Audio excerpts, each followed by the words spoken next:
शरीर के किसी भी अंग को टीबी का जीवाणु जकड़ सकता है, जिसके चलते शरीर के उन अंगों में समस्या भी हो सकती है।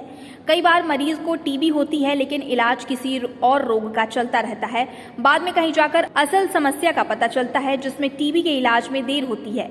इन्हीं सब बातों को लेकर केजीएमयू के रेस्पिरेटरी मेडिसिन विभाग के प्रोफेसर आर.एस. कुशवाहा ने टीबी रोग व उनसे प्रभावित होने वाले अंगों, इलाज व जांच के बारे में विस्तृत जानकारी प्रदान की, जो न सिर्फ टीबी के इलाज में काम आएगा, बल्कि इसकी जानकारी होने से लोगों में इस रोग को लेकर जागरूकता भी बढ़ेगी।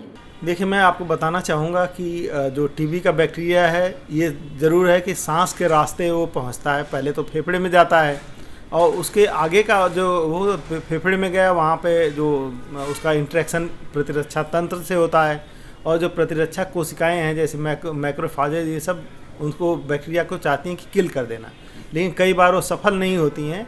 तो बैक्टीरिया का क्या होता है कि वहाँ पे वो उसको घेर के रोक लेती हैं, जिसको ग्रेनुलोमा बोलते हैं, और घोन फोकस बोला जाता है इसे। और कुछ केसेज में जब ये ब्रेकअप होता है तो बैक्टीरिया जो है रीजनल लिम्फ नोड में पहुँच जाता है, लसिका ग्रंथि में, और लसिका ग्रंथियों के बाद वो रास्ता ले लेता है, खून का रास्ता ले लेता है। तो जब ब्लड सिस्टम में जब वो पहुँचता है तो शरीर के किसी भी हिस्से में उसकी पहुँच हो जाती है। तो शुरू के जो प्राइमरी इन्फेक्शन है टीबी का, उसके दौरान ही एक बैक्टीरिया होता है, माइकोबैक्टीरिया, जो टीबी का बैक्टीरिया है, शरीर के सभी हिस्सों में लगभग वो पहुंच जाता है। तो आप समझ सकते हैं कि टीबी जो है शरीर के किसी भी अंग में होती है। जैसे इसमें अब आंकड़ा इसका जो हम मैग्नीट्यूड ऑफ द प्रॉब्लम बता रहे हैं कि फेफड़े की टीबी, जो टोटल टीबी है उसका करीब 15 से 20% टीबी शरीर के अन्य अंगों में होती है, जिसको एक्स्ट्रा पल्मोनरी टीबी कहते हैं। फेफड़े के अतिरिक्त दूसरे अंगों की टीबी, एक्स्ट्रा पल्मोनरी टीबी, ये करीब 15 से 20% टोटल टीबी के रोगी होते हैं। आप इसके दूसरे शब्दों में ऐसे भी कहा जा सकता है कि हर 5वां रोगी टीबी का वो एक्स्ट्रा पल्मोनरी टीबी का रोगी होगा।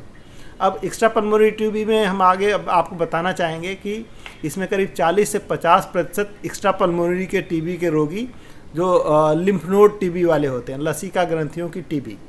जैसे इसमें लिम्फ नोड्स तो शरीर में बहुत सारे हिस्सों में रहते हैं, जैसे गर्दन के आसपास बहुत सारे लिम्फ नोड्स होते हैं। इसके अलावा जो मीडियास्टनम, जो फेफड़े और दिल के बीच का जगह है, उसको मीडियास्टनम बोलते हैं, वहाँ पे लसिका ग्रंथियाँ हैं। पेट के अंदर लसिका ग्रंथियाँ हैं।